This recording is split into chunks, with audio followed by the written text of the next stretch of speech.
Руфина ханым жалпы налоги және де бухгалтерия саласындағы эксперт болып саналады. Қазір көптеген адамдар енді триггер деп айтады ғой, қазір 2024 деп. Бұны мен қазіргі таңда салық комитеті тарапынан минус деп білемін. Ол жерде сіздің имуществоңыз барлығын сіздер көрсетуге міндетті боласыз. Біздің қалтамызға кіргісі келеді, бізден бірдеңе алғысы келеді. Мобилографтардың, дизайнерлардың, маркетологтардың соңы деп айта аламыз ба? Әйел адамға, яғни мұсылман адамға болса жұмыспен бірге карьерамен өмірді алып жүру қалай негізі? Руфина ханым, ассалаумағалейкум. Сізді таяпта өзіміздің подкастымызда көргенімізге қуаныштымыз. Бүгінгі жалпы біздің көрермендерге айтарлық. Руфина ханым жалпы налоги және де бухгалтерия саласындағы эксперт болып саналады. Қазір көптеген адамдар енді триггер деп айтады ғой, қазір 2024 деп қорқып жатып, кәдімгі қарсы алып жатыр да. Сондықтан да жалпы сізбен өте өзекті подкаст болады деп ойлаймыз. Алланың қалауымен өте пайдалы, ең біріншіден біздің көрермендерге. Өзіңізді таныстыра кетсеңіз, жалпылама факторды айтсаңыз, біздің көрермендерге қызықты болатын еді. Ассалаумағалейкум баршаңызға. Менде кішкене қобалжу бар, себебі бұндай форматта бірінші рет жаңағы интервью, подкаст түсіріп жатырмын. Шақыртуларыңызға үлкен рахмет. Сізге рахмет. Бұл бухгалтерия саласына мен 13 жыл бұрын келгенмін. Өзімнің мамандығым осы бухгалтерияны бітіргенмін. Және Қазақстан Республикасының жаңа профбухгалтерлар мүшесімін. ОЮ налоги Қазақстан мүшесімін. Және де баланс бухгалтерлік компаниясының негізін қалаушы болып табыламын. Қазіргі таңда жаңағы аутсорсинг бухгалтерлік қызметтер көрсететін жаңағы компанияның директоры боламын. Қарамағымда жаңағы бухгалтерияны, налоговый учетты жүргізетін компаниялар бар. Бұл бухгалтерияның ең өте жаңағы күрделі жері клиенттер жаңағы кәсіпкерлер дейін. Кәсіпкерлер тура бір нәрсені уже штраф салынды, налоговый уведомление келді, уже мынандай болмай жатыр, счетым жабылды деген кезде ғана жүгінетті бухгалтерия мамандарға. Негізі олай дұрыс емес. Мысалы, менің айтатыным, кәсіп ашқан кезде оны бірінші бәрін план құрып алу керек.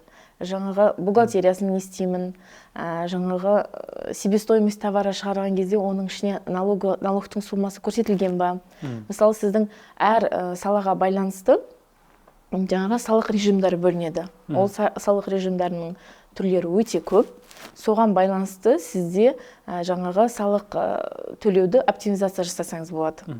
Ол дегеніміз, например, салықтың сомасын азайтуға болады, а оны көптеген кәсіпкерлер білмейді. Тек қана барлығы жаңағы 3% налог төлеу керек, упрощенный режим деп қана сол бір режимді ғана не қылады. Енді бұны мен қазіргі таңда салық комитеті тарапынан минус деп білемін, себебі түсіндіру жұмыстары жақсы жүргізілмейді. Кәсіпкерлерге? Иә, кәсіпкерлерге. Қазірде, мысалы, 2024 жылы 1 қаңтардан бастап бізде жалпыға бірдей декларациялауға 3-ші этабы басталады. Оған біздің ИП егерлері және ТО-ның директорлары мен құрылтайшылар кіреді. Бұл жерде директорлар ғана емес, олардың жұбайлары да тапсыруға міндетті. Отбасылық сонда подвязка болады?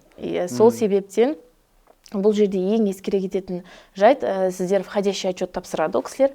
Сол жерде 250 формада барлық активтер мен міндеттемелер көрсетілетін болады. Ол жерде сіздің имуществоңыз барлығын сіздер көрсетуге міндетті боласыз. Наличный ақша, банк счеттарындағы ақша деген сияқты барлық активтер көрсетілетін болады. Жалпы қазір енді айтып жатыр ғой триггер деп. То есть налоговая декларация в 2024 году. Енді сіздер 200 теңге Каспиға түссін, 150 түссін, сіздер жаңа қорқып қарсы аласыздар ол ақшаны дейді. Жалпы ол физлицоларға, барлық адамдарға байланысты нәрсе ме? Тек қана кәсіпкерлерге байланысты нәрсе ме? Бұл негізі бізге Каспи Голд деген қазір вирус болды ғой бір. Каспи Голд оплата қабылдау, ол деген негізі заңсыз да. Себебі кәсіпкерлік мақсатында адам өзінің жеке тұлғаның счеті болып табылады Каспи Голд. Оған оплата қабылдау дұрыс емес. Себебі кәсіпкерлік мақсатында алынған пайда ол тек қана жаңағы ИП-да доход ретінде көрсетілу керек.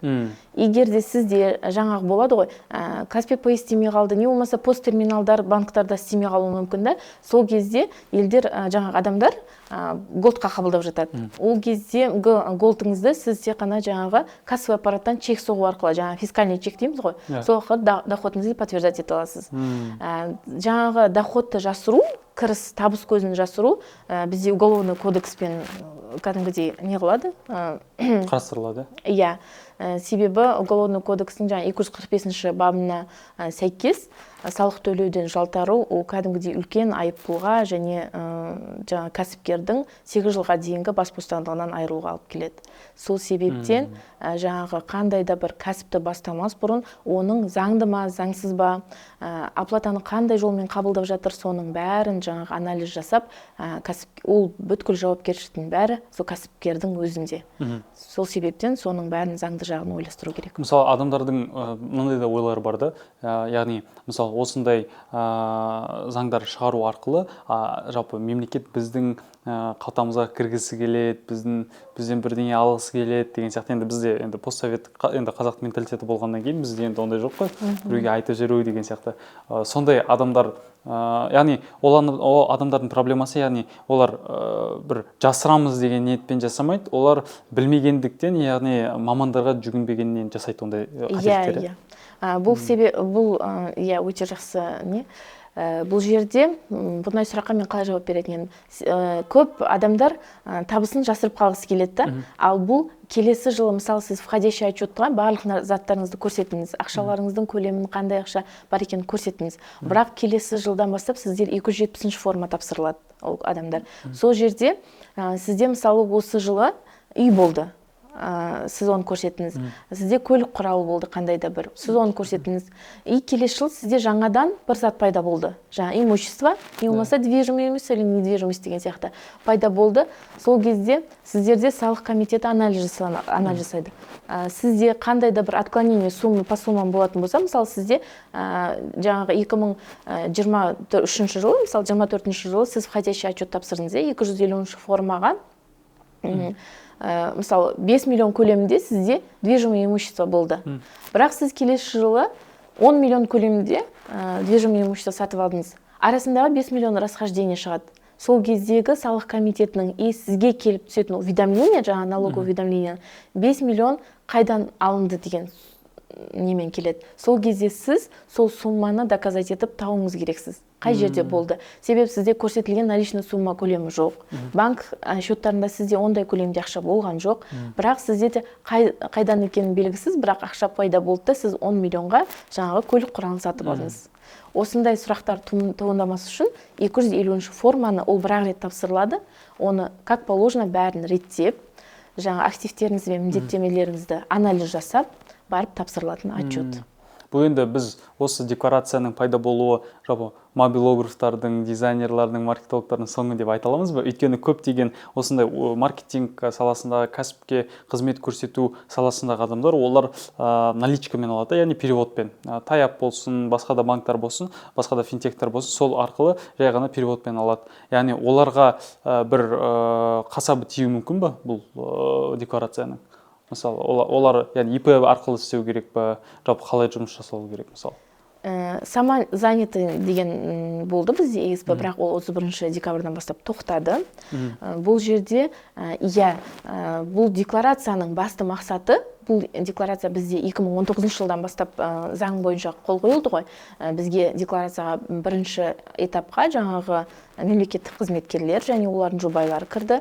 Екінші этапқа жаңағы государственный бюджеттен ақша неғылатын, жаңағы жалақы алатын қызметкерлер, квази-государственный органдардан, олар бізде жаңағы мұғалімдер, дәрігерлер деген сияқты. Енді үшінші этапқа бізде ИП иелері мен жаңағы ТО директорлары мен құрылтайшылары кіреді. Сосын төртінші этап болып бізде жаңағы жалпыға бірдей декларациялау барлық кіреді. Студенттер, жаңағы зейнетақы алатын кісілер, пенсионерлер, сосын кейін жаңағы барлық жұмыссыз адамдар деген сияқты барлығы кіреді, қамтиды. Сонымен бұл жердегі декларированияны, жалпыға бірдей декларацияның мақсаты предпринимательдарды жаңағы көлеңкелі экономикадан шығару.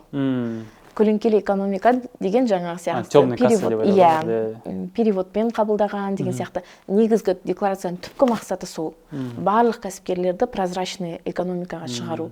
Себебі жаңағы бізде қазір ол сіз мынандай кішігірім жағын ғана айтып отырсыз ғой, бізде қазір үлкен глобальный проблемалар, потому что бізде жаңағы оптовка деген сияқты бар, мысалы Алматыда, барахолка деген сияқты, строительный көптеген базарлар бар. Мысалы солардың бәрі қазір көлеңкелі экономикада. Солардың бәрін шығару мақсатында айтып тұрмын ғой, қазір ол кісілер мысалы үйіне үй сатып алады, движимое имущество сатып алады. Олардың бәрін қазір ол кісілер жауап беріп жатқан жоқ қой, қай жерден алды, қандай ақшаға сатып алды деген сияқты. Соның бәрі осы декларация кезінде спрос болады соған бәріне. Енді жалпы осы енді салық мәселесіне әрине қайта oraламыз. Жалпы сіз жайлы айтсақ, өйткені сіз мысалы біз сізбен енді бір 6 айдай таныспыз, енді маркетинг бойынша жалпы сізбен көптеген сұхбаттастық сіздің салаңыз бойынша. Жалпы сол туралы айта кетейін деп едім. Яғни сіз осы 13 жыл ішінде осы уақыттың ішінде сіз өзіңіздің компанияңызды аштыңыз, көптеген компания консультация беріп, жалпы осы салық бухгалтерия жағынан пайдасын тигіздіңіз. Жалпы сіздің отбасыңыз жайлы сөйлессек, яғни әйел адамға, яғни мұсылман адамға осы жұмыспен бірге карьерамен өмірді алып жүру қалай негізі? Өйткені біз білеміз, біздің қазақтың енді әйелдері өте мықты болып келеді. Осы жаңағы енді біз көптеген енді хандардың, билердің әйелдері туралы тарихта бар ғой, мысалы мағлұматтар. Ол кісілер қайтқаннан кейін ол кісілер кәдімгі ауылдарды басқарған деген сияқты, өзінің полктар болған деген сияқты.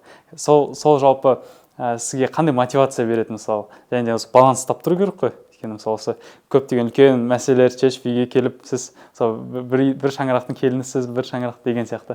Сол жалпы қалай? Осы маған өте қызық болып тұр. Ол өте қиын шынымен де. Потому что мен жаңағы сторисмада белгілеп шығарып қоямын да. На работе, ладно, я шеф, директор, но дома я мама, жена деген сияқты, домработница деген сияқты. Сол сияқты. Көп балалы анамын, Аллаға шүкір. Қанша балаңыз бар? 4 балам бар, Аллаға шүкір.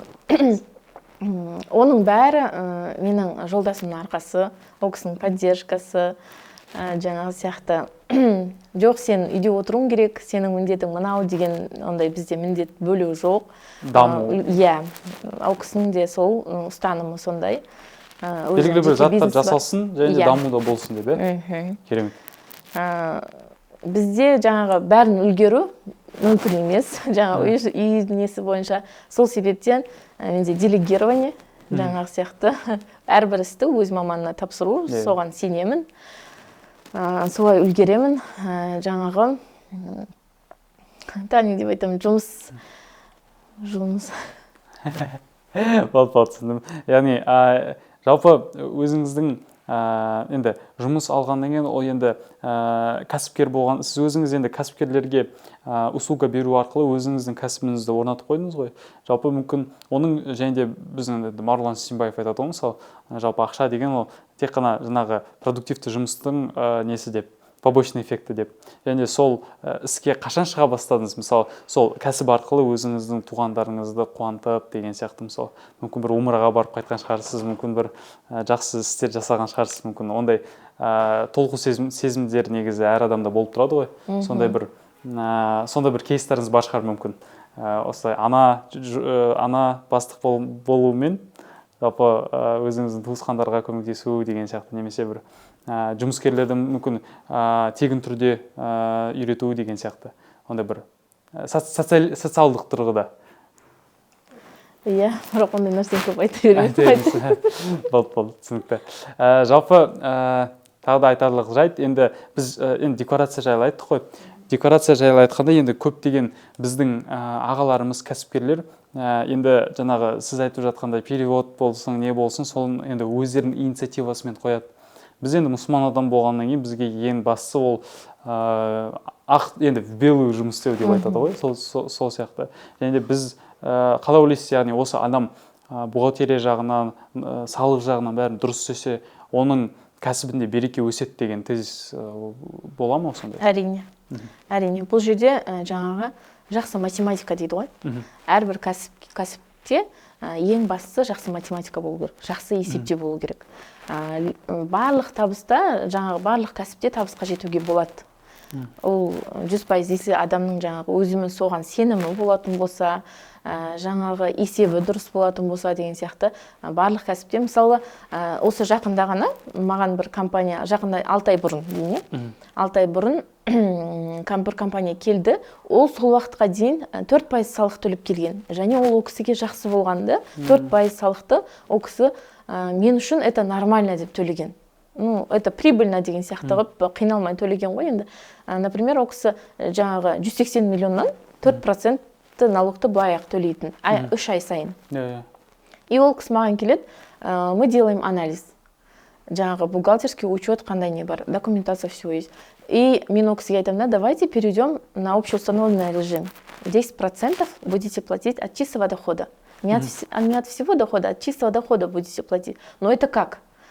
Оказывается, когда выбирали режим, ол кісі жүгінген маман, сізге осы режим тиімді болады деп, сол режимді таңдап берген. А когда мы сделали анализ, оказывается, из 180 миллионов он оплачивает только за 20 миллионов налог 10%. Это 200 тысяч. Это мы так посчитали по расходам. И получается, сколько мы экономили налогов, қанша ақша мысалы үнемдедік. И ол кісі, например, тоже в шоке. Оказывается, ондай нәрсе, сондай сияқты кәсіпкерлерге жаңағы әрбір салық режимін түсіндіру жұмыстары жүргізілмейді. Мен мысалы өзім басында орысша жүргізіп бастадым ғой, орысша бәрін жеткізіп бастадым. Бірақ оказывается, жаңағы қазақша аудиторияға жеткізетін мамандар өте аз екен. Сол себептен қазір мен инстаграмымды жаңағы айтырмын, салық терминдары қазір қиын болса да, соны қазақша жеткізуге тырысып жатырмын. Айтпақшы, біздің көрермендерге айта кететін нәрсе, енді ұялатын ештеңе жоқ. Руфина ханым бізде қазір жалпы активно өзінің инстаграмын жүргізе бастады. Және де оның ең басты мақсаты, ең басты ниеті ол біздің кәсіпкерлерге енді жаңағыдай үйрету мақсатында, оларға түсіндіру мақсатында, сондықтан да қолдап кетіңіздер, кәсіпкерлерге жіберіңіздер. Өйткені біз мысалы өзіміз бір көп проекттармен жұмыс істегенде біз ең бастысы енді бизнестің халалдығы ғой. Яғни ол халал жаңағыдай белый жүргізілуі. Бірақ та өкінішке орай жаңағы ұстаздармен сөйлесе келе, көптеген кәсіпкерлермен сөйлесе келе, көп адамдарға халал деген сөз тек қана тамақтың ғана нәрсесі да. Ал жалпы жұмыскерлерінде зарплатасында жаңағы несі бар ма, договоры бар ма, ол ақ тұрғыда төлене ма деген сияқты заттар ойланбайды да негізі. Өйткені біз оны деңгейге әлі жетпеген сияқтымыз. Бірақ та олай да болмайды да негізінде. Сол, және де жалпы, енді қалай ойлайсыз, мысалы, бізде принципиальный позиция болу керек па, мысалы, біз жерге барып, мысалы, бізге айтса, переводпен төле деп. Жоқ, мен тек қана QR-мен төлеймін, мысалы, мен тек қана картамен төлеймін деген сияқты. Конечно, бұл сіздің жаңағы неңіз требовать ету. Сіз требовать етіп, ол кісімен жаңағы картамен қабылдап алуға, QR-мен қабылдап алуға, тұтынушы ретінде, жаңағы сату алушы ретінде, клиент ретінде бұл сіздің тікелей жаңағы праваңыз. Ол кісіден сұрап, жаңағы магазиннен жаңағы қандай оплатамен төлейтініңіз туралы. Және де ол кісі бізде фискальный чек деген нәрсеге көп мән берілмейді. Мысалы, сіз затты сатып алдыңыз, как тұтынушы ретінде, сіз оны 14 күннің ішінде возврат жасауға имеете право. Но только при одном условии, что у вас есть фискальный чек. Ал бізде не жасайды, например? Фискальный чек берілмейді. Фискальный чек берілмеу, мен бұл жерде жаңағы налогты төлемеудің бір несі, мен бұны сатып алушыдан да көрем да. Потому что, ол кісілер келеседі, перевод жасап бере салады. Спрос жоқ жерде. Содан кейін, ол кісі сатып жатқан адам, мысалы, магазиннің иесі, жаңа кәсіпкер ойлайды, оказывается, ол кісі маған төлеп жатыр, без проблем төлеп жатыр. Я так могу, зато у меня 4% налога у меня останется деген сияқты. Менде қалады, мен оны төлемесем де болады деген сияқты. Сол себептен мен бұл жерде жаңа сатып алушының да кінәсі бар деп ойлаймын. Ана кісінің мысалы табысты жасырып қалуы. Сондықтан біз жалпы біздің экономикамыздың кәсіптің даму дамуына осылай үлесімізді қоса аламыз, яғни тұтынушы ретінде. Әрине. Мысалы, біз салықтан түсіп жатқан табыс біздің жолдарымыз жасалып жатыр, мысалы Қазақстандағы жаңа жолдар, мектептердің салынуы, жаңағы детский сад деген сияқты. Сол барлық нәрсе біздің төленіп жатқан салықтан кетіп жатқан нәрсе. Сол себептен бір жаңа кәсіпкерлерге айтарым, бір салықты төлемес бұрын или жаңағы сатып алушыларға бір нәрсені сатып алмаш бұрын соны ойласа екен деймін да. Осы төленіп жатқан нәрсе. Иә, қайда жұмсалып жатқан. Өйткені кеше бір мысалы бейне роликті көріп жатсам, бір танымал жұлдыз спорт саласында сол кісі айтады да, мен мысалы енді доллармен миллиондап алады ғой, не гонорар алады. Сосын ол кісі айтады да, мен 70%-ын салыққа кетеді дейді. Өйткені ол Ұлыбританияның азаматы. Енді Ұлыбритания солай дейді. Енді оған саған ол салықпен нені беру қалай дегенде айтады. Енді мен керемет мемлекетте өмір сүремін дейді, бізде жолдар бар, мен балаларым сол жерде оқиды деп. Жай ғана подкастта айтып жатыр да соны. Ол кісі яғни түпкі мақсатын түсініп тұр деген сөз ғой. Иә. Керемет. Ал міне жалпы енді мен спец емеспін. Жалпы халықтың не туралы қорқып жатқан мысалы айта кетсем, сіз айтып жатқан нәрсе, ол яғни үлкен проблемалар, яғни теневой экономика, ол барлық адамдарға, яғни анау үлкен кәсіпкерлерге байланысты нәрсе. Бірақ та егер де біз мысалы 4-ші этапқа өтіп жалпы бүкіл халық декларация жасайтын болса, мүмкін бір Казнуда оқып жатқан бір студент бар делік мысалы. Бір Ақтаудан келген, Ақтөбеден келген біздің бауырымыз. Мысалы, оған тұрады да ата-анасы 250 мың теңге салып жібереді. Карточкасына мысалы. Және мынандай сұрақ туындап қалуы мүмкін. Ол кісіге адамдар келіп сұрай ма бұл не ақша екен деп. Енді ол оған қалай жауап берер? Ол кісінің ата-анасы оған беріп тұр ғой, яғни сыйақы ретінде. Сол жалпы сол моменттер қалай болады? Жоқ, ондай моменттер мемлекет ол жағын бәрін ойластырған. Мысалы, жолдасым маған перевод жасады деген сияқты, мен балама перевод жасадым деген сияқты. Ол туысқандар арасындағы перевод доходқа жатпайды. Доходқа жатпайды. Достар арасында, мысалы, егерде андай қарыз алу мәселесі бар ғой, мысалы. Иә. Егерде жаңағы ДОЗП деген нәрсе бар ғой енді біздерде. Мысалы, ДОЗП мысалы 150 мың теңге сұрайды. Ол кісі басқа, менің досым. Ол кісі маған жіберді. Ол мәселе қалай шешіледі? Өте қызық нәрсе да. Бұл жерде сіз ол кісіден ақшаны алып отырсыз ғой. Ол именно кәсіпкерлік мақсатына алынған доказать етілу керек та. Ал ол қандай кезде доказать етіледі? Например, бізде қазір жақында ғана комитет жағынан, комитет государственных доходов жағынан пресс-релиз шықты. Ол именно осы переводтарға байланысты. Себебі өте көп сұрақтар туындағандықтан ол кісілер официально жауап берді. Бізде былай, бір айда 100 переводтан асқан жағдайда, және бұл 3 ай қатарынан қайталанғанда, сол адамның данные жаңағы банк тарапынан комитет налоговый органдарға жолданады. Сол кезде налог анализ жасайды. Біріншіден сізге жаңағы сен мынау ақшаны қайдан алдың, сен мынау ақшаны неғылмауың керек, мынау ақшадан сен 10% налог төлеуің керек деген сияқты сұрақтарды бірінші сізге қоймас бұрын налоговый комитет өзі анализ жасайды. Анализ жасап болғаннан кейін сізге жаңағы уведомление жібереді, уведомление камерального контроля. И сіз сол уведомление 30 жұмыс күні ішінде орындап не болуыңыз керек. Ол жерге кәдімгі түсініктеме жазасыз, қарапайым сөзбен ешқандай не емес, просто сізге хабарлама келеді, соған түсініктеме бересіз. Ол түсініктемеңізді қабылдамау тоже налоговый орган шешеді. Просто сізге мүмкіндік беріледі, сізге жоқ, сіз мына ақшаны қабылдап қойыпсыз, осыдан налог төлейсіз, жоқ, бүйткенде не қыласыз деген глобальный катастрофа жоқ та бұл жерде. Просто сізге оны доказать етуге, түсіндіруге возможность беріледі. Және 100 переводқа қарапайым адам енді әрдайым жасай бермейді ғой деген сұрақ. Иә. Керемет. Сонда адамдарға енді қорқудың ештеңесі жоқ. Ол тек қана біздің экономикамыздың дамуына келіп жатқан нәрсе. Бұл жерде жаңағы цель декларации только теневой экономикадан шығару емес кәсіпкерліктерді. Бұл жерде жаңағы мемлекеттік органдарда жұмыс жасайтын адамдардың жаңағы жемқорлық дейді ғой. Жемқорлыққа. Иә, соның алдын алу. Керемет. Яғни біздің жалпы цифровизациямыз осыған алып келіп жатыр, біздің дамуға. Керемет. Ал жалпы сіздің енді услуга алып сіз көрсететін кәсіпкерлерді айта кетсек, декларацияны бір өз ойымды айтып жіберейінші.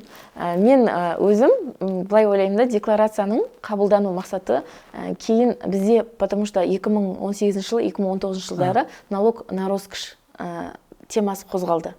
Одан кейін барып осы декларация қабылданды да. Қазір декларацияда біз міндеттемелерді, активтерді көрсеткенде кім қанша ақшасы бар екенін көрсетеді. Мысалы, мен білмеймін сіздің қанша ақшаңыз бар екенін, наличный ақша. Сіз оны декларацияда 20 миллион ақшам бар деп көрсетуіңіз мүмкін. Мысалы, сізде сондай көлемде ақша болуы мүмкін. И бұл жерде барлық ақпараттарымыз бізде салық комитетінде болады. Бұл уже ешқандай да жаңағы тайна емес, банковская тайна деген жоқ болды деген сияқты. Жаңа сізде де қанша ақша бар екенін бәрін біледі. И анализ жасалады да, Қазақстан жаңағы азаматтарында, бұл менің ойым, өзім жеке ойым. Қазақстан азаматтарында осындай ақша, көлемінде ақша бар екен. Болды, мы можем, оказывается, у нас в Казахстане живут такие богатые люди, мы можем запросто налог на роскошь добавить деп, сондай мақсат сондай сияқты да, потому что қазір Қазақстанда бізде база жоқ та, онда единый база жоқ, чтобы сіздің басқа шет мемлекеттегі квартираңыз, имуществоңыз, машинаңызды білетін қазір ондай база жоқ. Біз декларацияда соны өзіміз көрсетуіміз керек. Біздің салық комитеті тек қана біздің осы Қазақстан Республикасының осы территориядағы ғана жаңағы нелерімізді көріп отырады, имуществомызды көріп отырады. Иә.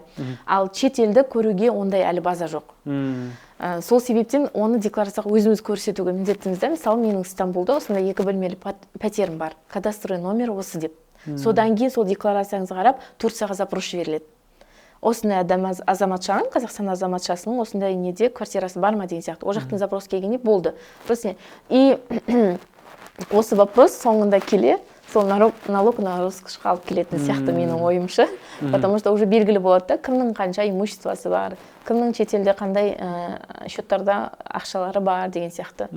Себебі $7,000 асқан нені, ақшаны сіз көрсетуге міндеттісіз, шетелде сондай ақшаңыз болатын болса.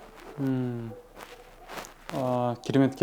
Бұл менің өзім ойым да. Енді жалпы былай айтқанда, енді көп адамдар оны түсіне бермейді ғой. Өйткені сіздің айтқаныңыз бар, өйткені көптеген жаңағы түсіндірме жұмыстар жүргізілмейді да. Сондықтан да адамдар, енді біз менталитетіміз бар, біз ондай енді алғаш рет болып жатқаннан кейін адамдар қорқып қалады да. Мысалы, ертең ана уже интернет желісінде андай әзіл қой нелер шығып жатыр да. Картинкалар, мысалы, менің жалпы Каспийма 200 мың түскенде дейді да, ана жерде бір үйге біреу кіріп сиренамен деген нелер шығып жатыр, дүниелер. Халық оған жауабын білмегендіктен бүгін сондай тақырыпты қозғаймыз деп шештік. Осы календарный жылымыз бітіп жатыр. 2024 бұйырса 3 күннен кейін болады енді қазір записьтің уақытымен. Сондықтан көптеген адамдарға пайдасын тигіздік деп ойлаймын. Сізге Алла разы болсын, Руфина ханым, сізді көргенімізге өте қуаныштымыз. Бұйырса, бұл подкасттың адамдарға көп пайдасы тисе, 2-ші, 3-ші, 4-ші бөлім неге жасамасқа, жалпы көптеген адамдарға пайдасы тигізетін, жалпы салық, бухгалтерия саласында айта кетсек болады. Жалпы соңғы сөзіңізді айта кетсеңіз, қорытындыласын. Иә, менің қазіргі таңда әрбір, мысалы, 3 адамның біреуінде ИП бар, кәсіпкерлікпен айналысады. Жаңағы маркетплейс, бізде Каспий.кз магазин деген сияқты өте көп маркетплейстер бар. Солармен жұмыс жасайтын жастар ғой, ең көбі жастар. Соларына барлығында ИП бар. Ол кісілер қазір жаңағы табыстың несімен, бұнымен деп айтам ба білмеймін, еш нәрсеге мән бермей жатыр да. Осы сол кәсіптерін заңдастырып жұмыс жасаса, үлкен табысқа жетер еді. Себебі жаңағы табыс көзін жасыру бізде 15% штрафпен ғана шектелмейді. Бұл жерде егер де сол факт айқындалып, және де төлемеген налогтар сомаңыз 5 миллион теңгеден асатын болса, онда бұл жерде 200%-ға дейін, табысыңыздың 200%-ға дейін штраф көрсетілген. Бұл өте көп.